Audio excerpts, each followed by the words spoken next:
Delimitation का time आ गया है यार। हमारे देश में पता है एमपी कैसे चुने जाते हैं? पूरा का पूरा देश ऐसे ना 543 कॉन्स्टिट्यूएंसीज में बांटा हुआ है।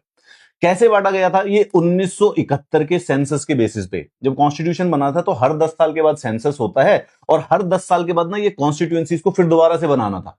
ये बढ़ते रहता है। 1971 में पॉपुलेशन थी टोटल 54.3 करोड़, मतलब कि हर 10 लाख लोग का एक रिप्रेजेंटेटिव। फिर पर्टिकुलरली पॉपुलेशन कंट्रोल के लिए इसको फ्रीज कर दिया गया और अब 2026 आ चुका है। वही कॉन्स्टिट्यूएंसी है, लेकिन पॉपुलेशन हो गई है 3 गुना, 150 करोड़ पहुंच गई है।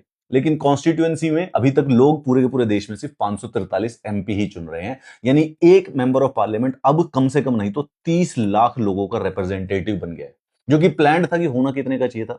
10 लाख का। दैट इज वाई मुझे लग रहा है कि डीलिमिटेशन अब हो जानी चाहिए। मतलब कि पहले तो जो ये 543 कॉन्स्टिट्यूएंसीज हैं, ये बढ़ा के कर दी जाएंगी भाई 850, 850 हो जाएंगी।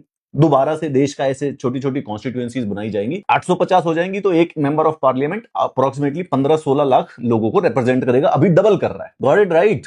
कि भाई वो 1971 1971 के बेसिस पे देश को ऐसे कॉन्स्टिट्यूएंसी जब इलेक्शन होते हैं, तो ये जैसे एक कॉन्स्टिट्यूएंसी हो गई, यहां से एक एमपी चुना जाता है, यहां से एक, यहां से एक।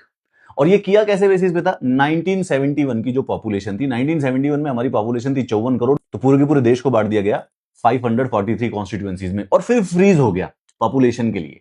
और तब से लेके पिछले 50 सालों से एग्जैक्टली यही है। अब एक कॉन्स्टिट्यूएंसी के अंदर 30-30 लाख की जो पॉपुलेशन है उसको रिप्रेजेंट कर रहा होता है एक मेंबर ऑफ पार्लियामेंट। वैसे तो हम 20-25 साल लेट ही हो चुके हैं, ये तो प्रोबेबली 2000 में कर लेना चाहिए था, बट 2026 आ चुका है, ये तो बहुत ही लेट हो गया इस वायर। तभी मैं पढ़ रहा था, मैंने कहा कि यार ये 850 सीट कब की कर देनी चाहिए थी, किस लिए वेट कर रहे हैं?